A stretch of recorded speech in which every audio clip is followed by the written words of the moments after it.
Hi guys! Mangunguha tayo ng blueberries. Let's go! So dito kami guys mag blueberry picking. Nandito yung mga instructions, yung opening from July to August. Every day, aladakan every day from 9 a.m. to 6 p.m. Tapos meron din silang for September. Ayan, screenshot nyo na lang guys. Dito yan siya sa Beringen. Tingnan nyo guys, may mga peacock. So maganda yan dito sa mga bata. Kaya interesting, meron din silang mga makikitang mga animals.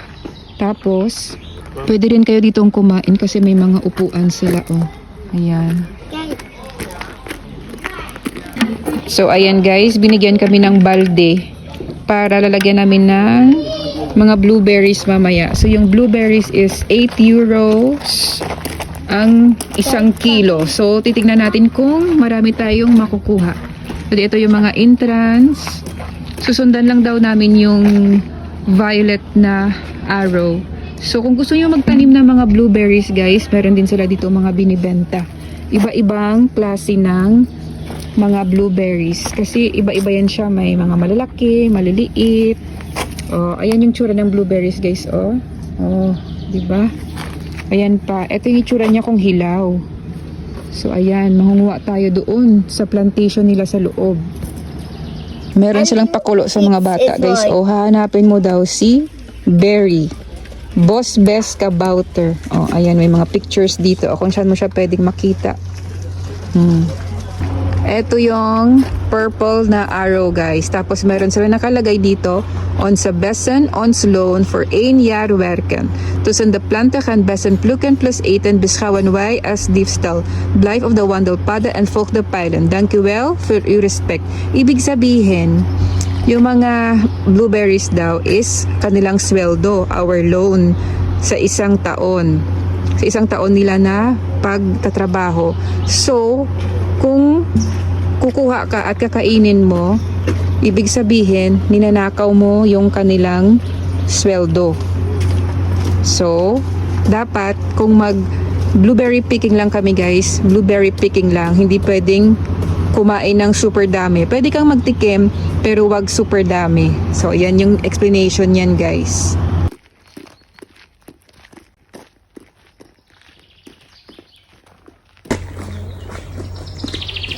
Taon-taon guys, nagbo-blueberry picking kami. So last year kasama namin si mama. So this year wala si mama.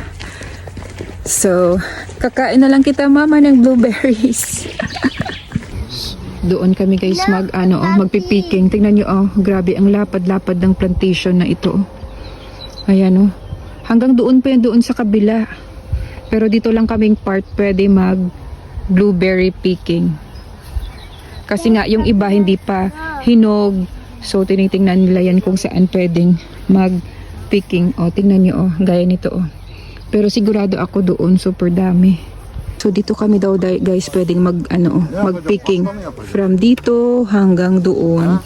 Tingnan nyo Ang ganda. Ang dami. Tingnan nyo dito sa baba guys Ay grabe isang pongpong. Ay grabe. Hanggang doon. Ayan guys, yung first blueberry na ginpick ko. Tingnan natin kung masarap. Matamis siya guys. At ang sarap ng lasa niya. Parang siyang maliit na grapes. Parang the same texture siya. Pero yung lasa niya is malinamnam kasi nga fresh na fresh. Tingnan nyo guys, ang daming nahulog. Sayang.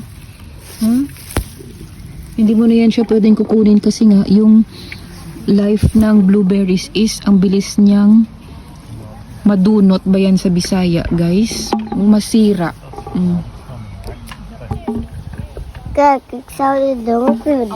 Goed zo.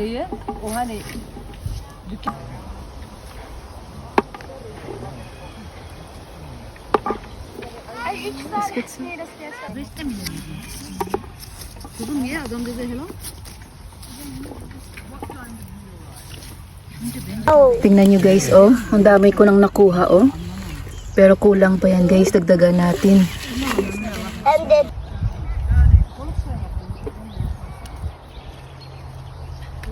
Let us see. Oh, out. Tingnan na siya. Nee. Jongen, die weer open. Hier, dat is ook stuk. Hier, kom hier.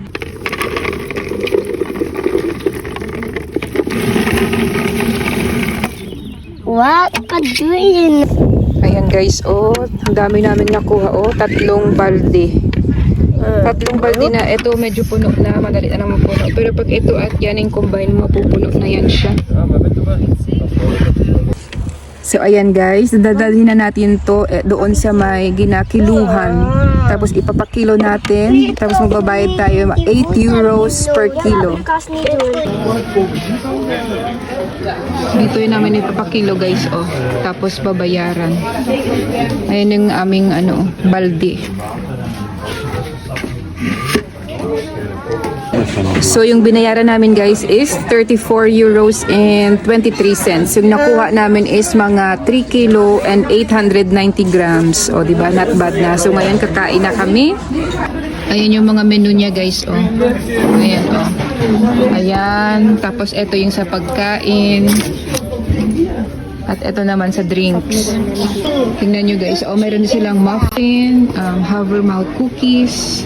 Tapos ito yung mga drinks nila guys. Dito kayo mag-order ng inyong food. At kung gusto nyo, marami din sila mga blueberries na products. Ayan, oh. At kung tamad kayo mag-picking, meron din silang binibenta dito. 7.50 euro siya for kalahating kilo. So, mas mabuti pa na ikaw na lang mag-pick kasi nga 8 euro yung isang kilo. Tapos, ito yung mga products nila guys, oh. Mga jams, teas, mga kitchen towels, nuggets, mga juice, ayan, oh. Mga Blue Boss Best Sap, mga honey, scented candles, wow, candies, dried fruits, pwede to guys sa mga granola nyo ba? Ayan, And this, wow. mommy. Yeah, that also. Tapos chocolates. Chocolate. Wow, eto guys, chocolates din siya. Oh. Ayan, na-try ko yan siya guys, masarap yan siya. Tapos eto pa, meron man silang mga ice cream. Ayan. Je mag zelfs bij de food. Yan guys, kompleto na yung aming order, oh. 2 sopas, pancake. Tapos ito yung nachos guys, oh. Purple din siya, para may blueberries din. Tapos yan yung sauce niya. So, ayan guys, kung nag-enjoy po kayo sa ating video, andito po tayo sa blueberries. Ayan, blueberry fields. So, don't forget to like, share. Hanggang sa muli, bye!